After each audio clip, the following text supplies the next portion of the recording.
jabaatanii qabsoon kana asirratti geggeeffame.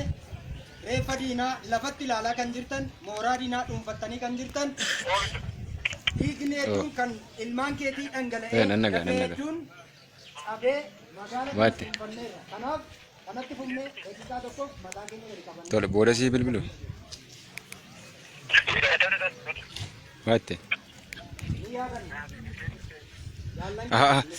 Bilbila sirkaa dansee qoy argadheera. Oromiyaaf jecha kabajjuu dhabne. Daldaluu, qotachuu, piroofeesarummaa hojjechuu, dokteerisii hojjechuu utuu danda'u, konkolaataa bituu utuu danda'u, Oromiyaa asee jechuuf mirkaneessuu fi jaalan kaleessa guutummaa Oromiyaa keessatti kufan asitti illee kufanii jiran yeroo itti yaadannudha. Muranneerraa galatooma.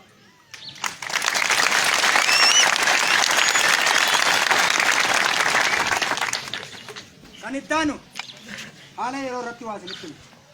Tokko qabsoorra jirra yeroo qabeenya saamnu hirmaannu miti.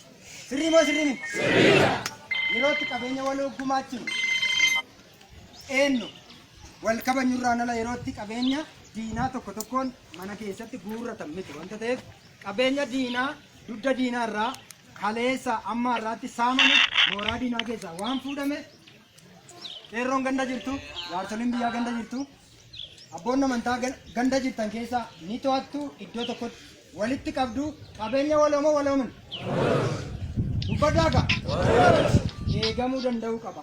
Gandoonni jaan naannoo kana jirtan iddoo kanatti argamtanii qabeenya mootummaa gabroonfata dugda diinaa mooraa diinaa keessaa waraanni kaleessa injifannoo qeerroo bilisummaa Oromoo dabalatee isin ta'ee argamsiise hanga waraqata cittuu tokkotti fuutanii kan deemtan ganda fuutanii galtan keessatti to'attanii galii uummata waliigalaa ta'a kallattii isaa boodatti ilaannaa akkasitti quba qabaadha.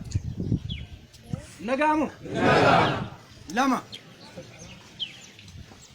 lammaffaan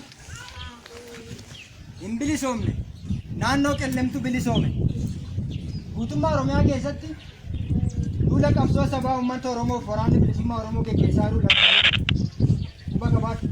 Qeerroon kaleessa dhagaa yoo dhabde bongolluu darbachuun gajaraa baattee ulee baattee dubartoonni yookaan haadhonni shamarran qonnaan bulaa baay'een cufatee yoo ciciise iyyuu waraana keenya bukkee dhaabattee diina lafa kanarraa kan dhabamsiifte ammas hanga xumura gabrummaatti asirraa ka'ee qabsoon waraanni bilisummaa Oromoo